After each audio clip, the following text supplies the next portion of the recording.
नमस्कार। VIP news में आपका बहुत बहुत स्वागत है। आपके साथ मैं हूं पल्लवी परिहार और शुरुआत करेंगे खबरों की। रायपुर में परंपरागत तरीके से विजयादशमी के अवसर पर शस्त्र पूजा किया गया। इस दौरान वरिष्ठ पुलिस अधीक्षक संतोष सिंह ने सपरिवार पूजा की और सभी को दशहरे पर्व की शुभकामनाएं दी। साथ ही हर्ष फायर कर खुशियां मनाई गई। वहीं इस अवसर पर जिले के सभी वरिष्ठ अधिकारी उपस्थित रहे।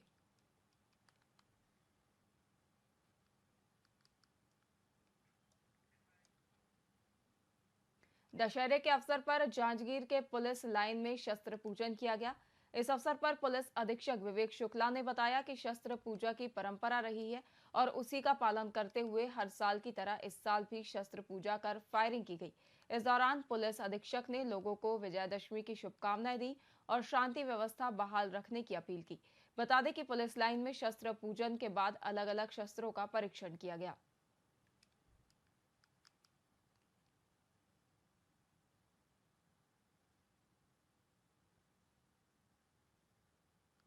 दशहरा में हमेशा से शस्त्र पूजा की एक परंपरा रही है, जिसमें कि हम दशहरा के दिन पुलिस लाइन में समस्त पुलिस परिवार द्वारा उपस्थित होकर अपने देवी माँ की पूजा और शस्त्रों की पूजा की जाती है कि साल भर जिले में अमन चैन रहे और सभी के सुख शांति की कामना के लिए एक ये परंपरा रही है, जिसका कि आज यहाँ जांजगीर में पूरे विधि विधान से शस्त्र पूजा की गई। इस अवसर पर मैं जिले के समस्त नागरिकों को अपने और अपने समस्त पुलिस परिवार की ओर से दशहरा की हार्दिक शुभकामनाएं देता हूँ। ये बुराई पर अच्छाई की विजय का यह पर्व सबके जीवन में सुख समृद्धि लाए और पूरे जिले में शांति बनी रहे, यही मेरी प्रार्थना।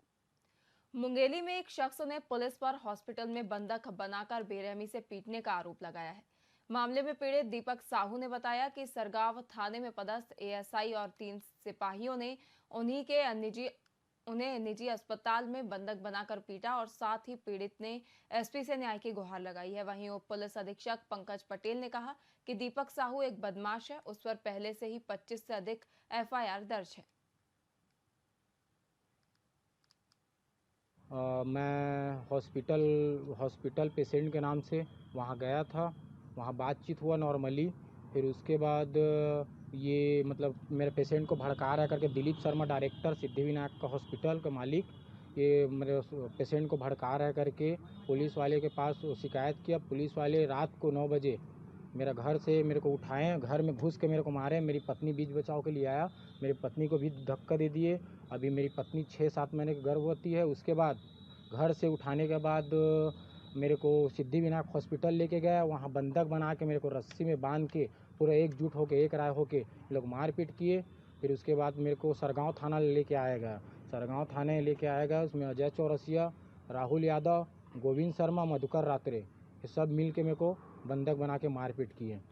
ये लोग कौन है जिनका नाम लिया आप? ये पुलिस वाले हैं, सरगांव थाना के स्टाफ हैं। हाँ, शिकायत की मैं एसपी साहब के पास। अभी तक कोई कार्रवाई नहीं हुआ है और अभी भी धमकी दिया जा रहा है कि वो कुछ नहीं किया है, क्या कर लिया। एसपी के पास भी शिकायत की, अभी तक क्या हुआ, मेरा कुछ नहीं हुआ, ऐसे करके बोलता है, धमकी देता है। और मैं सरगांव थाना के कुछ स्टाफ के ऊपर आरोप लगा है। तो आरोप लगाने वाला जो है दीपक साहू, वो एक निगरानी बदमाश है।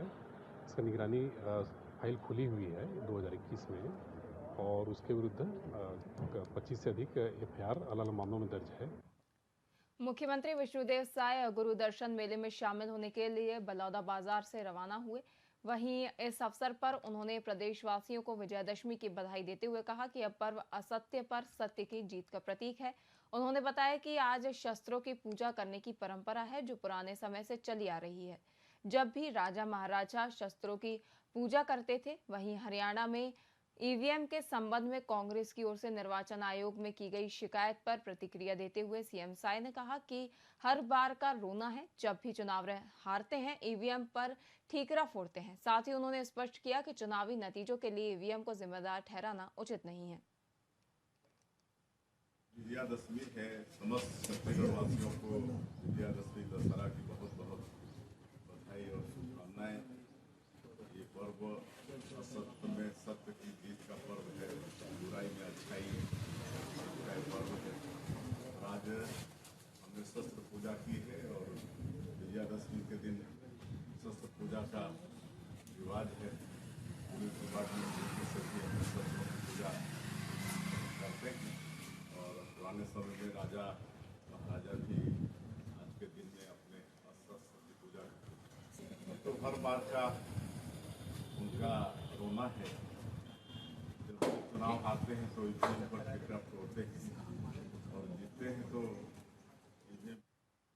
मुख्यमंत्री विष्णुदेव साय ने विजयादशमी के शुभ अवसर पर अपने निवास कार्यालय में शस्त्र पूजन आयोजन किया और विधि विधान से शस्त्रों की पूजा की, साथ ही मां भगवती की आराधना की। इस अवसर पर सीएम ने सभी को विजयादशमी पर्व की शुभकामनाएं दी। इस दौरान सीएम सचिवालय और मुख्यमंत्री सुरक्षा के अधिकारी कर्मचारी मौजूद रहे। आज विजयादशमी है। समस्त छत्तीसगढ़ वासियों को विजयादशमी दशहरा की बहुत बहुत बधाई और शुभकामनाएं। ये पर्व असत्य में सत्य की जीत का पर्व है, बुराई में अच्छाई की जीत का ये पर्व है। और आज हमने शस्त्र पूजा की है और विजयादशमी के दिन शस्त्र पूजा का रिवाज है। पुलिस डिपार्टमेंट में भी सभी अपने शस्त्रों की पूजा करते हैं और पुराने समय में राजा महाराजा भी आज के दिन में अपने शस्त्र की पूजा करते थे। आज विजयादशमी है। समस्त छत्तीसगढ़ के खाद्य मंत्री दयालदास बघेल ने मीडिया से बातचीत की। इस दौरान उन्होंने कांग्रेस को जमकर घेरा। खाद्य मंत्री ने कहा कि नेता प्रतिपक्ष डॉक्टर महंत को पहले कांग्रेस कार्यालय में हुए घोटालों के जवाब देने चाहिए, फिर हमारी सरकार की चिंता करनी चाहिए। साथ ही उन्होंने सरकार पर लगे घोटालों के आरोप को गलत बताते हुए कहा कि संग्रहण केंद्र में जमा धान को घोटाला बताया जा रहा है।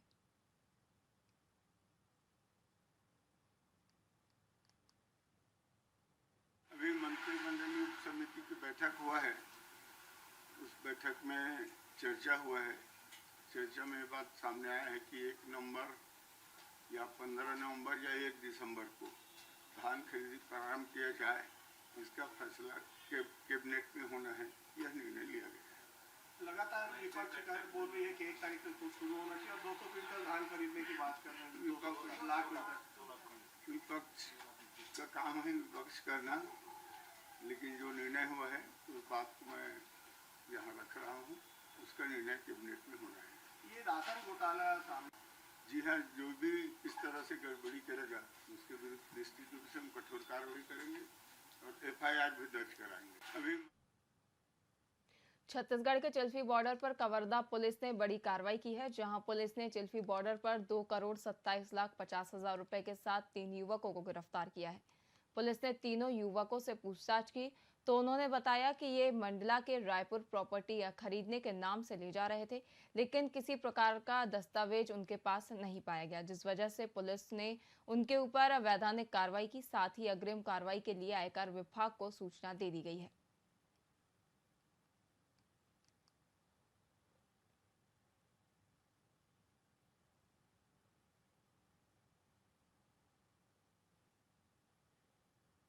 जिला कबीरधाम पुलिस को ये सूचना मिली कि कुछ व्यक्ति मंडला से होते हुए रायपुर जा रहे हैं और उनकी गाड़ी में पैसे रखे हुए हैं। जो पैसे हैं उनका कोई हिसाब किताब नहीं है, उसके संबंध में कोई वैध दस्तावेज नहीं है। इसके सूचना पर चिल्फी पुलिस के द्वारा नाकाबंदी की गई और उनको डिटेन किया गया और बाद में जब पूछताछ की गई तो उनके पास कोई दस्तावेज नहीं मिले उस रकम से संबंधित, और रकम को जब्त करके उसको IT विभाग को संबंधित विभाग को भेजा जा रहा है। जिला कबीरधाम पुलिस को ये दुर्ग भिलाई की जीवनदायिनी शिवनाथ नदी का अस्तित्व अब खतरे में नजर आ रहा है, जिसके किनारे को पाटकर फार्म हाउस और रिजॉर्ट मालिक चंद रुपयों की लालच में शिवनाथ नदी का अस्तित्व को खतरे में डाल रहे हैं।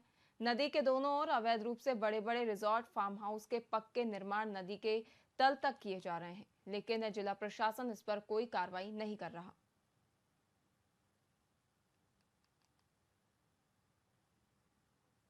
अभी आपके द्वारा ये बात संज्ञान में आया है, इसको संबंधित विभाग को भेजकर इसको जांच कराई जाएगी और उसके बाद शासन के नियमानुसार उन पर कार्रवाई की जाएगी।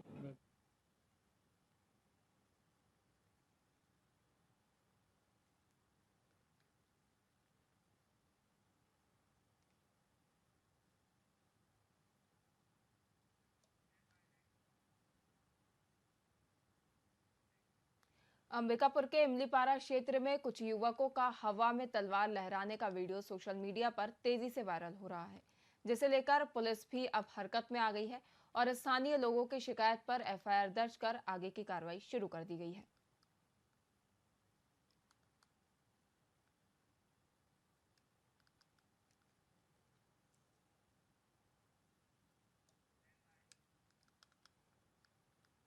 प्रधानमंत्री आवास योजना के अंतर्गत एक मेले का आयोजन किया गया, जहां प्रभारी मंत्री केदार कश्यप ने हितग्राहियों के आवास का सांकेतिक रूप से फीता काटकर गृह प्रवेश कराया। वर्तमान में 6,790 नए मकानों का प्रतीकात्मक उद्घाटन किया गया है, जबकि लगभग 11,000 आवास निर्माण कार्य अभी पेंडिंग है। बता दें कि इस योजना के माध्यम से सरकार गरीबों को स्वच्छ और सुरक्षित आवास उपलब्ध कराने के लिए प्रतिबद्ध है।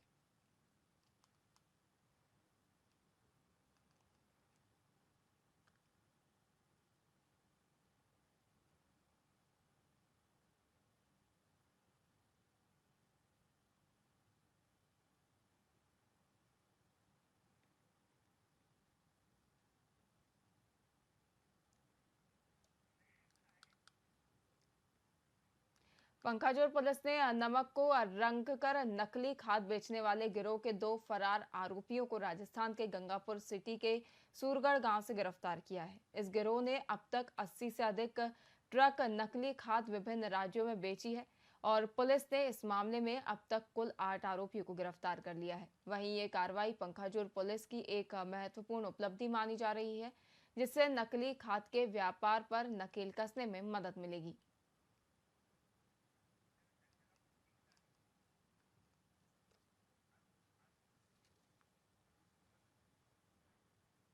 शुरू में 2 आरोपी गिरफ्तारी की गई थी और बाद में 4 आरोपी को राजस्थान से गिरफ्तार करके लाया गया था, जिनकी फैक्ट्री से नमक को रंग कर नकली खाद बनाया जाता था। इस मामले में जो नकली खाद की मार्केटिंग करने वाले और जो नकली मतलब खाद के लिए बोरा जिसमें इंडियन पोटास लिमिटेड लिखा रहता था, वो सप्लाई करने वाले जो आरोपी थे, वो शिव कृष्ण गुर्जर और ओम प्रकाश भदाना, ये फरार थे, जिन्हें हमारी टीम ने राजस्थान से गिरफ्तार करके लाया है दोनों को। शिव कृष्ण गुर्जर और ओम प्रकाश भदाना का भी मेमोरेंडम वगैरह लिया गया है, जिसमें उन्होंने करीब 80 ट्रक माल जो है अलग अलग राज्यों में भेजना स्वीकार किया है। सर, कितनी बड़ी चुनौती थी पुलिस के लिए? पुलिस के लिए बहुत बड़ी चुनौती थी कि दोनों ये बहुत शातिर और चालाक आरोपी थे। पूर्व में भी जब पहली बार गिरफ्तारी करने इनकी गए थे तो ये फरार हो गए थे पुलिस को देखकर, और इस बार भी जैसे ही पुलिस उनके घर के पास पहुंची, शिव कृष्ण गुर्जर ओम प्रकाश भदाना दोनों ही अपने घर के पीछे छत से कूदकर भाग रहे थे। पुलिस ने उनका 2 किलोमीटर तक पीछा किया और अपनी हिकमत अमली और चतुराई से उन्हें धर दबोचा। एनसीआरबी के आंकड़ों को लेकर भाजपा प्रवक्ता नलिनेश ठोकने ने छत्तीसगढ़ के पूर्व मुख्यमंत्री भूपेश बघेल की सरकार पर जमकर हमला बोला है। उन्होंने कहा कि बघेल को छत्तीसगढ़ की जनता से अपने 5 साल के प्रशासन काल के लिए माफी मांगनी चाहिए, क्योंकि उनके सरकार के समय कई लोगों ने अपनी जीवन लीला समाप्त करने के लिए आत्महत्या का रास्ता अपनाया, जो कि एनसीआरबी के आंकड़ों में साफ देखा जा सकता है।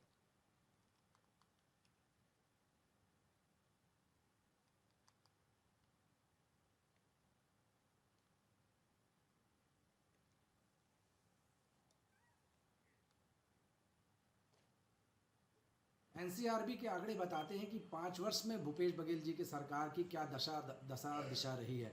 कितने लोगों ने अपनी जीवन लीला समाप्त करने के लिए आत्महत्या का रास्ता अपनाया है। किसानों की सरकार होने का दम भरने वाले भूपेश बघेल सरकार, एनसीआरबी के आंकड़े देखिए, 500 के करीब किसानों ने कर्ज के तले दबकर आत्महत्या का रास्ता अपनाया है। वहीं कर्मचारियों ने भूपेश बघेल के कुशासन के कारण भी 60 के करीब कर्मचारियों ने आत्महत्या का रास्ता अपनाया है। भूपेश बघेल जी को अपने 5 साल के कार्यकाल के लिए जनता से माफ़ी मांगनी चाहिए, ना कि अभी 1 वर्ष भी नहीं हुई सरकार को बदनाम करने के लिए प्रपंच रचना चाहिए। भूपेश बघेल जी, एनसीआरबी के आंकड़े आपके शासन की कलाई खोल रहे हैं। किस प्रकार आपने शासन कुशासन किया है, इसकी बानगी है या एनसीआरबी के आंकड़े? आपको छत्तीसगढ़ की जनता से माफ़ी मांगनी चाहिए।